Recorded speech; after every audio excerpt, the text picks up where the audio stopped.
Ladies and gentlemen, I am excited today because even though I live in Arizona currently, I was born in Turlock, California, and lived there until I was legally allowed to leave. And yet, I'm back today because I believe that we can make California great again. Who else believes it in this room?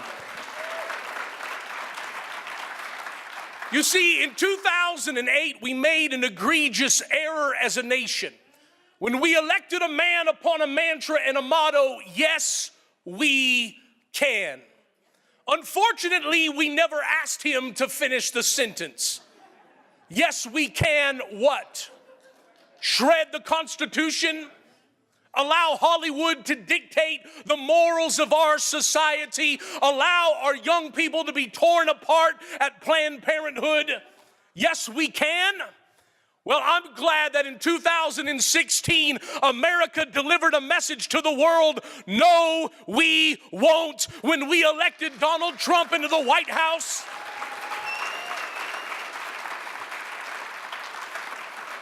And for the first time in a long time, we saw religious people bind and band together and get to the polls and get active and get involved. And we have begun the process of making America great again. But let me ask this question. How do we do that same thing for California? Why did we get to this place where now we are controlled by evil individuals who have a diabolical plan to make California socialist again? How did we go from Republican governorship to the people that we have running an office now? Because somewhere along the line, there was somebody who refused to stand up. You see, I too, as a Christian and a former pastor turned social media personality, allow me to give you a trigger warning now. I'm going to speak for a few minutes on Jesus. So if that offends you, feel free to leave. But there are passages hidden within Scripture that can give us some of the most relevant truths to today. There is a spirit of a predator that is loose in this great state. In fact, when I begin to read the stories of David, who was a little shepherd boy before he was ever a giant killer, notice that before he ever killed Goliath, he was tending to these little tiny lambs on the backside of some Judean hill. But it was there that he learned the lessons that would make him the great warrior that he was. You know, the Bible tells us that it was David one day, he hears the bleating of a little tiny lamb, and he begins to run towards the sound.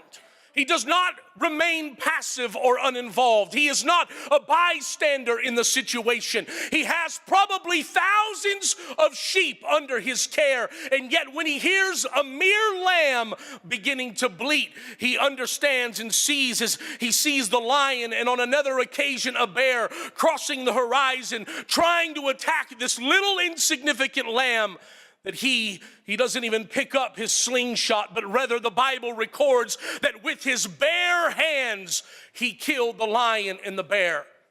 Why would he do that? Christians today would say, you're too aggressive. You're over the top, David. You're too violent.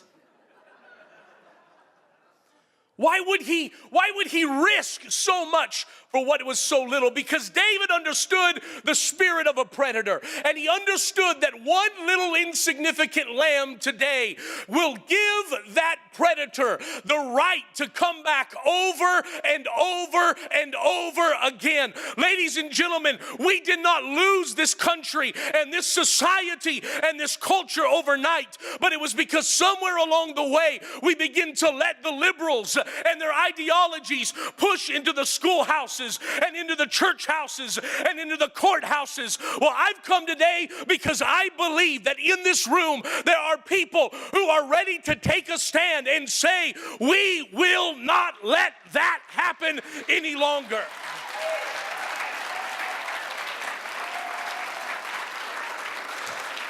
That's why it sickens me when I see Hollywood putting out the trash that it does. Where are we?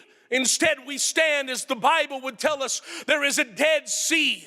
Really, it represents the culture that we live in today. A Dead Sea that is full of sewage where nothing can survive, thrive, or live. The Dead Sea. But yet, if you read the book of Ezekiel, you'll see that it's not just a Dead Sea. We as conservatives for too long have stood at the Dead Sea and complained about the sewage. We have complained about the trash. And we have become known as the anti-everything, the complainers. And yet it is that none of us have chosen to say, where's the stream? And we haven't chosen to walk up the hill and find the water source so that we can change who's pouring the sewage into the things that our children are drinking. Listen to me now, because I do believe that we are standing on the precipice of what could be the greatest cultural revolution.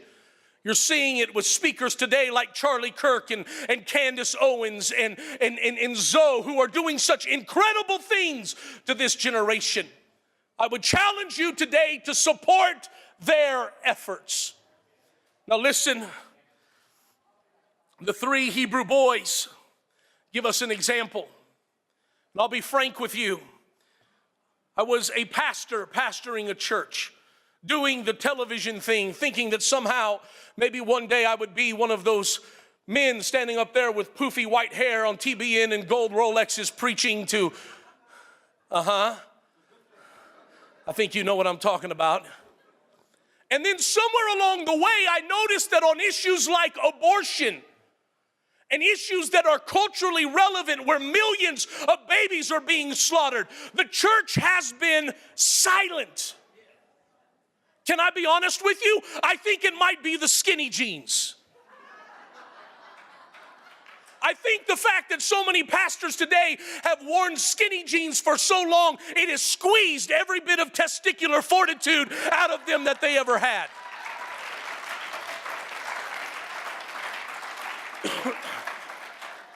And silence equals consent. How do we get to the place where Hillsong's pastor will go, Carl Lentz, will sit on The View, and they'll ask him, do you think abortion is wrong? Well, who am I to judge? You know, I don't really think. Listen, you don't have to. The Word of God does. But somewhere we have decided that it's easier to bow down than to stand up. What if the 3 Hebrew boys, when confronted with the option of either being thrown in the fiery furnace or standing up for God and not bowing to the statue, the golden statue, what if they would have not have had a backbone of steel? What if they would have went with cultural Christianity, relevant Christianity, and simply said, well, maybe if we sing Amazing Grace and we just bow a little bit, you know, because when in Rome, do as the Romans do. Doesn't the Bible say that somewhere? No. What if Elijah would have never stood up to Jezebel? What if Samson would have never stood up to Goliath and to the Philistine armies? And let me make this point. I don't see any underage people here, so pardon me if my language offends you. I got canceled from a speaking opportunity because a pastor called and he saw that I was supporting then candidate Donald Trump. And he called me and said, how do you think you could come speak at this church when you are supporting a man that is a jackass? He proves it every time he opens his mouth. And I said, sir, let me tell you something. God anointed the jawbone of an ass in the hand of Samson to slay 1,000 Philistines. And let me be clear about something. Donald Trump has been the best president the church has ever had. He may not be perfect, but he has the testicular gumption to do what is right. We do have a security guard around here somewhere, right? I think Antifa just pulled up in the parking lot. What if Moses would have never stood up? If silence equals consent, then what does it say that we have been silent on these issues for so long? Think about this. History will judge us, period. Listen to me. There is a story told of a young German boy who is old in age now, but he recalls being part of a German church. Do you realize that 90% of German pastors signed a peace treaty with Hitler before he ever made a move? Because Hitler realized you had to silence the pulpit. And so it was that 90% of these men, I'll use that term loosely, 90% of these men signed a peace treaty with Hitler. And because of it, millions of Jews were massacred because of their silence. He tells a story of how the cattle cars would come on the railway right near the church, and that as the cattle cars would come by, packed with Jews that were on their way to Auschwitz, that he would hear them yelling and screaming. And what would the church do? Because it made them uncomfortable, they would just sing a little bit louder. Is it possible that we have done the same thing? We have become so enamored by mere get-togethers and church services and Republican socials that we become enamored with the process but not the principle. Hear me now, because we have a problem. We are dealing with millions of babies being slaughtered, and many of us have remained silent. Right now, the heartbeat bill, which protects a child from the basically 6 weeks of age when they can detect a heartbeat, would eliminate nearly 90% of abortions, is sitting in Paul Ryan's hand. They have the votes in the Congress, have a good shot in the Senate, and a president who will sign it. But you want to know what happens? Not enough people involved calling their congressman, calling Paul Ryan. In fact, I don't know if I should say this on air, but I told some friends of mine I'm ready to take a 30-foot pair of inflatable testicles to Congress's steps and tell Paul Ryan to grow a pair and vote on the bill.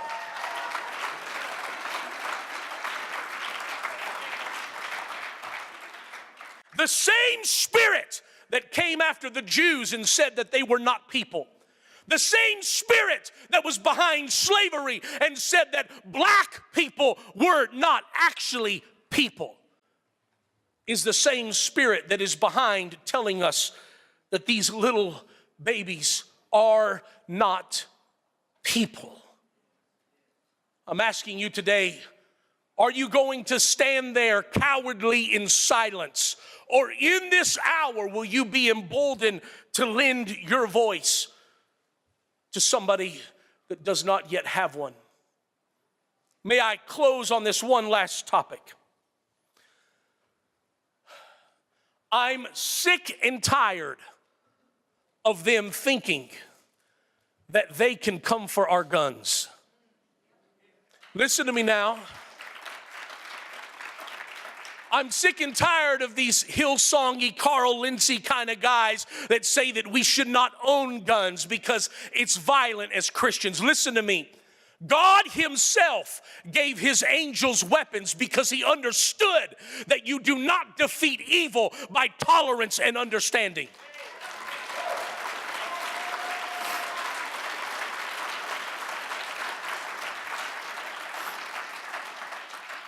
And I'm sick of people saying that the Second Amendment is not relevant to today because it was written in 1791, that it was never intended to have an assault style weapon or a military gun. Listen, in 1791, we were fighting for our lives. Every weapon was a military style weapon because we were the military. And then they want to say, well, it was just muskets. Really? Well, if my Second Amendment only protected muskets, then your First Amendment right is not protected on Twitter. So before you get on your high horse on Twitter and tell me I'm wrong on my Second Amendment, you better pull out a quill pen, dip it in some ink, write on some parchment, and deliver your argument to me by horseback.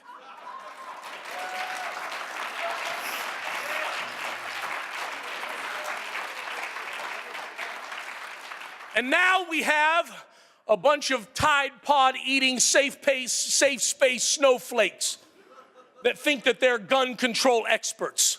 Listen to me. It was never about gun control. In fact, it was never about guns. It was only about control. In fact, it bothers me that we are the only generation as millennials, the only place in the civilized world where people are protesting for the government to take their rights away. Think about this. And I will close with this statement. I am willing, as a Christian, as the black robe regiment of old, the pastors who under their black robe had a weapon because they knew the redcoats were coming. And when they would get done preaching, they would take off their black robe and they would put the bullets in the gun and they would go to war. Let me tell you this, our First Amendment is protected only by our Second Amendment. And I, as a Christian, will die for my right to bear arms. The only question is if they're willing to die, and they're willing to die in order to take it away, because that's the only way it's ever going to happen. God bless you guys, and God bless the beautiful state of California and the United States of America.